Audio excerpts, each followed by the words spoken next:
Hello दोस्तों, आज हम लोग चैप्टर वाइज जीके जीएस का जो सीरीज चल रहा है उसमें हम लोग पॉलिटी में हम लोग संविधान की अनुसूचियों के बारे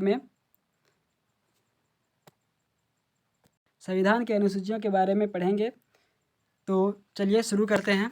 पहली अनुसूची, इसमें भारतीय संघ के राज्यों तथा केंद्र शासित प्रदेश का उल्लेख है। ठीक है, पहली सूची में क्या है?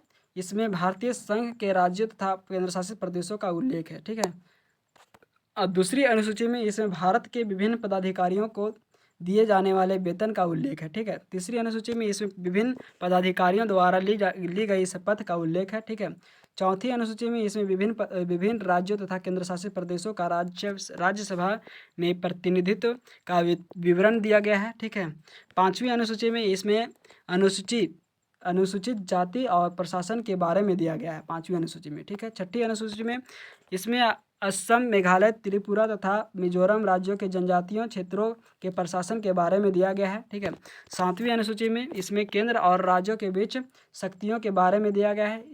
इसके अंतर्गत 3 सूचियां हैं: संघ सूची, राज्य सूची और समवर्ती सूची। ठीक है, संघ सूची, इस सूची में दिए गए विषयों पर केंद्र सरकार कानून बनाती है। संविधान के लागू होने के समय इसमें 97 विषय थे, अब 100 विषय हैं। ठीक है, राज्य सूची, इस सूची में दिए गए विषय पर राज्य सरकार कानून बनाती है। राष्ट्रीय हित संबंधित होने पर केंद्र सरकार भी कानून बना सकती है। ठीक है, संविधान के लागू होने के समय इसके अंतर्गत 66 विषय थे, परंतु वर्तमान में 61 विषय हैं। ठीक है, समवर्ती सूची, इसके अंतर्गत दिए विषय पर केंद्र एवं राज्य सरकार दोनों कानून बना सकते हैं, परंतु कानून के विषय समान होने पर केंद्र सरकार द्वारा बनाया गया कानून मान्य होगा। संविधान के लागू होने के समय 47 विषय थे, परंतु वर्तमान में 52 विषय हैं। किसमें?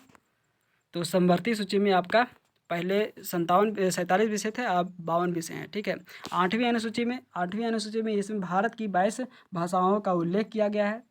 मूल रूप से 8वीं अनुसूची में 14 भाषाएं थी, परंतु 1967 में सिंधी को, 1992 में मणिपुरी और नेपाली तथा कोंकणी और 2003 में मैथिली, संथाली, डोगरी और बोडो को 8वीं अनुसूची में शामिल किया गया है। ठीक है, 9वीं अनुसूची संविधान में यह अनुसूची प्रथम संविधान संशोधन 1951 द्वारा जोड़ी गई थी। ठीक है, यह भूमि सुधार से संबंधित है। ठीक है, 9वीं अनुसूची किससे संबंधित है?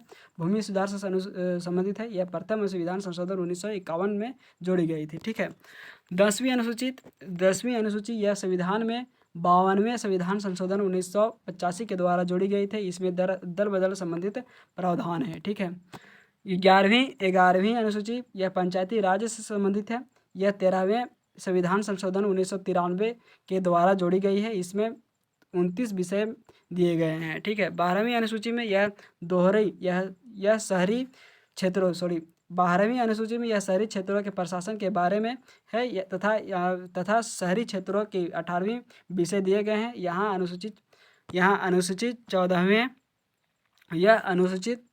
74वें संविधान 1993 द्वारा जोड़ी गई है। ठीक है, 74वें संविधान संशोधन 1993 द्वारा जोड़ी गई थी। ठीक है, यह किससे संबंधित है? शहरी क्षेत्रों के प्रशासन के बारे में दिया गया है। ठीक है, मौलिक अधिकार संविधान के भाग 3 में अनुच्छेद 12 से 35 तक मूल अधिकारों का विवरण है। ठीक है, इसे संयुक्त राज्य अमेरिका के संविधान से लिया गया है। मौलिक अधिकार को कहाँ से लिया गया है? संयुक्त राज्य अमेरिका से लिया गया है। ठीक है, संविधान के भाग 3 को भारत का अधिकार पत्र मैग्ना कार्टा कहा जाता है। मूल संविधान में 7 मौलिक अधिकार थे, लेकिन 44वें संविधान संशोधन 1978 के द्वारा संपत्ति के अधिकार को हटा दिया गया था। ठीक है, इसे संविधान के भाग 12 में अनुच्छेद 300 के अंतर्गत कानूनी अधिकार बना दिया गया है। ठीक है, प्राण एवं दैहिक स्वतंत्रता का प्राण एवं दैहिक स्वतंत्रता का अधिकार अनुच्छेद 21 के अंतर्गत दिया गया है। वह आपातकाल की स्थिति में भी निलंबित नहीं होता है। ठीक है। वाक एवं अभिव्यक्ति की स्वतंत्रता अनुच्छेद 19 के अंतर्गत है। कारखानों में 14 साल से कम उम्र के बच्चों को कार्य पर रखने पर प्रतिबंध अनुच्छेद 24 के अंतर्गत लगाया जाता है। ठीक है। भीमराव अंबेडकर ने संविधान के अनुच्छेद 32 को भारतीय संविधान का आत्मा कहा है। जवाहरलाल नेहरू ने प्रस्तावना को भारतीय संविधान की आत्मा की संज्ञा दी थी। ठीक है। भारत रत्न धारकों को मंत्रिमंडल स्तर के मंत्री का दर्जा मिलता है। भारत रत्न धारकों को, जो भारत रत्न धारण करते हैं उनको मंत्रिमंडल स्तर के मंत्री का दर्जा मिलता है। ठीक है। शांतिपूर्वक सम्मेलन करने की स्वतंत्रता अनुच्छेद 19 के कॉलम 1 के ख में है। ठीक है। मूल अधिकारों का संरक्षक उच्चतम न्यायालय में है। उच्चतम न्यायालय ने केशवानंद भारती मामले 1973 में कहा कि मूल अधिकारों के हनन के आधार पर संविधान संशोधन को चुनौती दी जा सकती है। यदि वह संविधान के मूल ढांचे को खिलाफ हो तो उसे अवैध घोषित किया जा सकता है। ठीक है। मूल अधिकारों को संरक्षण उच्चतम न्यायालय में है। ठीक है। उच्चतम न्यायालय ने केशवानंद भारती बनाम मामले में 1973 में क्या कहा था? मूल अधिकारों के हनन के आधार पर संविधान संशोधन को चुनौती दी जा सकती है। मतलब मूल अधिकारों के हनन के आधार पर संविधान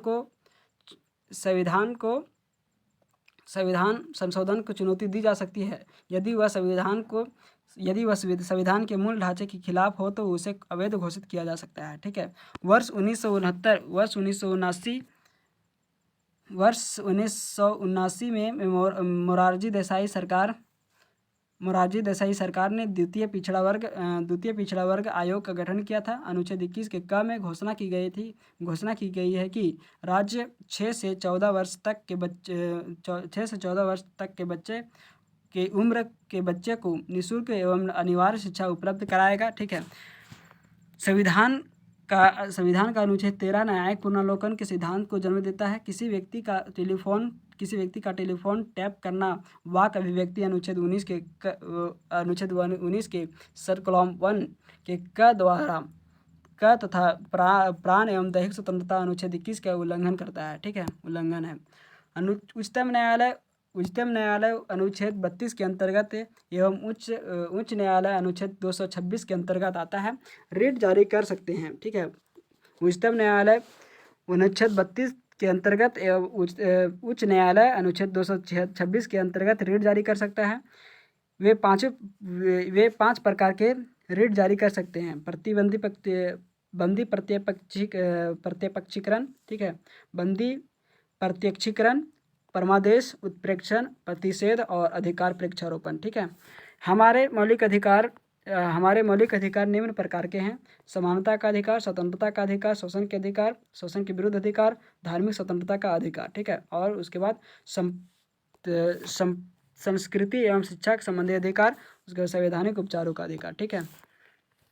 समानता का अधिकार आपका अनुच्छेद 14 से 18 तक है। स्वतंत्रता का अधिकार 19 से 22 तक है। और शोषण के विरुद्ध अधिकार आपका 23 से 24 तक है। धार्मिक स्वतंत्रता का अधिकार 25 से 28 तक है। उसका संस्कृति व शिक्षा संबंधी अधिकार आपका 29 से 30 तक है। संवैधानिक उपचारों का अधिकार 32 है। ठीक है।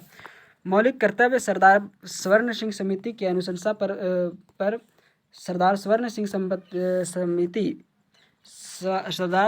सिंह समिति के अनुशंसा पर संविधान के 42वें संशोधन 1976 के द्वारा मौलिक कर्तव्य को संविधान में जोड़ा गया था। ठीक है। इसे रूस के संविधान से लिया गया है। मूल्य कर्तव्य का उल्लेख भारतीय संविधान के भाग के अनुच्छेद 51 के में किया गया है। ठीक है। मूल कर्तव्यों के अनुसार राष्ट्रगान या राष्ट्रध्वज का अनादर करना दंडनीय अपराध है। मूल कर्तव्यों के अनुसार वन, झील, नदी और वन्य जीव आदि की रक्षा करें। ठीक है। राज्य के नीति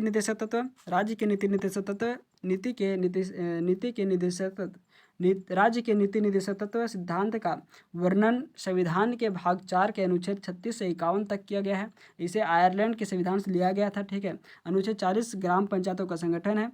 अनुच्छेद 48 कृषि एवं पशुपालन का संगठन है। अनुच्छेद 50 कार्यपालिका एवं न्यायपालिका पृथक्करण है, ठीक है।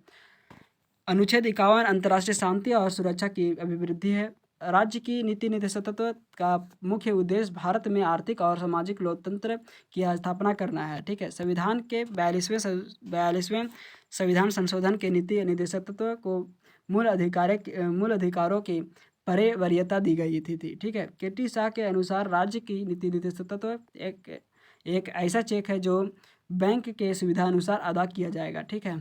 भारतीय नागरिकता भारतीय संविधान में नागरिकता शब्द को परिभाषित किया गया है। संविधान में भाग 2 में अनुच्छेद 5 से 11 केवल यह एकल नागरिकता प्रदान करते हैं। इसमें राज्यों के प्रति पृथक नागरिकता का प्रावधान नहीं है। नागरिकता से संबंधित विषयों पर विधि बनाने की शक्ति संसद में निहित है, ठीक है। अनुच्छेद 11 नागरिकता संबंधी नियमों के लिए संसद द्वारा भारतीय नागरिकता अधिनियम 1955 पारित किया गया है, ठीक है। भारतीय नागरिकता जन्म से, पंजीकरण से या उत्तराधिकार से प्राप्त होती है। भारतीय नागरिकता गृह मंत्रालय द्वारा प्रदान की जाती है, ठीक है। संसद अनुच्छेद 10 के तहत किसी भी नागरिक से नागरिकता वापस ले जा सकती है, ठीक है। संसद अनुच्छेद 10 के तहत किसी भी नागरिक से नागरिकता वापस ली जा सकती है अगर उसे विश्वास हो कि नागरिकता के लिए झूठे और गलत सबूत पेश किए गए हैं या व्यक्ति संविधान के प्रति वफादार नहीं है, अगर वह दुश्मन देश के साथ लड़ाई के समय कोई नाता रखता है, यदि वह लगातार 7 वर्षों से अधिक देश से बाहर रह रहा हो, अगर वह नागरिक पंजीकरण कराने के समय के 5 वर्ष के भीतर 2 या 2 से अधिक वर्षों के लिए जेल में रह रहा हो, ठीक है, तो आपकी नागरिकता छीन ली जा सकती है, ठीक है। संयुक्त राज्य अमेरिका में दोहरी नागरिकता का सिद्धांत स्वीकार किया गया है। नागरिकता का परित्याग अन्य देश की नागरिकता स्वीकार कर लेने या सरकार द्वारा नागरिकता छीनने पर नागरिकता का अंत हो जा सकता है, ठीक है। दिसंबर 2003 में विदेशों में बसे भारतीय मूल के लोगों को कुछ शर्तें के साथ दोहरी नागरिकता प्रदान करने का प्रावधान किया गया है, जिसे ओवरसीज सिटीजनशिप ऑफ इंडिया का नाम दिया गया है, ठीक है।